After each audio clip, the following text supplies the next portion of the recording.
বড় লোকের মাইয়া রে তুই ধনির ললনা। আমন্ত্রণ জানাচ্ছি পল্লী টিভির বিনোদন বিষয়ক নিয়মিত অনুষ্ঠান মিডিয়া গসিপে। দর্শক, স্বামীর বিরুদ্ধে 22 লাখ টাকা যৌতুকের অভিযোগে মামলা করেছেন মডেল সানাই মাহবুব। স্বামী আবু সালেহ মুসার বিরুদ্ধে সমন জারি করেছেন আদালত। চাহিদা মতো যৌতুক না পেয়ে সানাইকে জোর করে দেহ ব্যবসায় নামানোর চেষ্টা করেছেন তার স্বামী মুসা।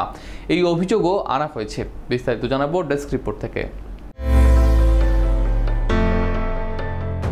সানাই মাহবুবের আইনজীবী মিঠুন সাহা জানান, 22 লাখ টাকা যৌতুকের অভিযোগ এনে স্বামীর বিরুদ্ধে সুপ্রভা মাহবুব বিনতে সানাই মাহবুব আদালতে মামলা করেছেন।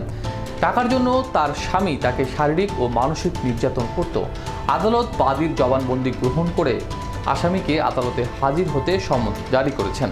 মামলায় অভিযোগ করা হয় 2022 সালের 27 মে আবু সালেহ মুসাকে বিয়ে করেন সানাই।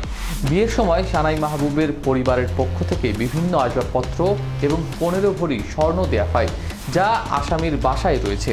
চাকরির পাশাপাশি ব্যবসা করবে জানিয়ে সানাই মাহবুবকে তার পরিবারের কাছ থেকে টাকা এনে দিতে বলেন আবু সালেহ মুসা। সানাই মাহবুব নিজের জমানো 12 লাখ এবং বাবার কাছ থেকে 7 লাখ টাকা, সর্বমোট 19 লাখ টাকা এনে দেন। কিন্তু আবু সালেহ মুসা ওই টাকা নষ্ট করে ফেলেন। ব্যক্তিগত ঋণ পরিশোধের জন্য স্ত্রীকে দেহ ব্যবসায় নামানোর জোর চেষ্টা করেন তিনি। পুনরায় আবু সালেহ মুসা সানাই মাহবুবের কাছে 22 লাখ টাকা যৌতুক দাবি করেন। তবে তা দিতে অস্বীকৃতি জানালে তার উপর শারীরিক ও মানসিক নির্যাতন করে আসামি।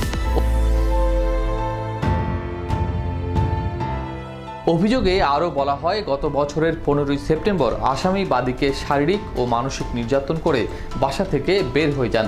দাবি করা 22 লাখ টাকা না দিলে সংসার করবে না মর্মে জানান। মোটা অঙ্কের টাকা নিয়ে অন্যত্র বিয়ে করার হুমকিও দেন আসামি।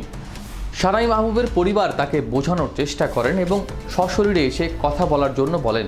গত 12 মে আবু সালেহ মুসা সানাই মাহবুবের আফতাবনগরের বাসায় যান। কথাবার্তার এক পর্যায়ে পুনরায় 22 লাখ টাকা যৌতুক দাবি করেন তিনি। তবে সানাইয়ের পরিবার যৌতুক দিতে অস্বীকৃতি জানায়।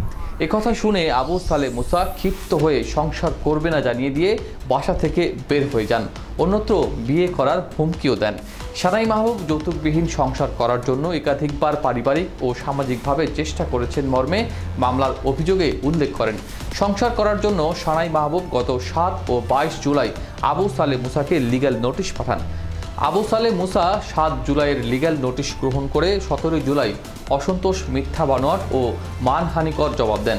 31 জুলাই আবু সালেহ মুসা সানাই মাহবুবের আফতাবনগরের বাসায় গিয়ে বলেন, তুই শতবার সংসার করার জন্য লিগ্যাল নোটিশ পাঠালেও আমি লিগ্যাল নোটিশ আর গ্রহণ করব না এবং যৌতুক বাবদ আমার দাবিকৃত 22 লাখ টাকা না দিলে সংসার করব না। দর্শক, 2016 সালের নভেম্বর মাসে ঢাকার গুলশান ক্লাবে ফ্যাশন শো চলাকালীন সময়ে চলচ্চিত্র নির্মাতা গাজী মাহবুবের সঙ্গে সানাইয়ের পরিচয় হয়। গাজী মাহবুব তখন তার নির্মাণাধীন চলচ্চিত্র ভালোবাসা 24x7 জন্য সানাইকে চিত্রনায়িকা হিসেবে পছন্দ করেন। এরপর তিনি সুপ্ত আগুন, সাহসী যোদ্ধা, ময়নার ইতিকথা, প্রতিশোধ, প্রতীক্ষা সহ প্রায় 8টি চলচ্চিত্রে চিত্রনায়িকা হিসেবে অভিনয় করার জন্য চুক্তিবদ্ধ হন। আজ এ পর্যন্তই। পরবর্তী পর্বে আবারও হাজির হওয়ার প্রত্যাশায় আজকের মতো বিদায় নিচ্ছি। আল্লাহ হাফেজ।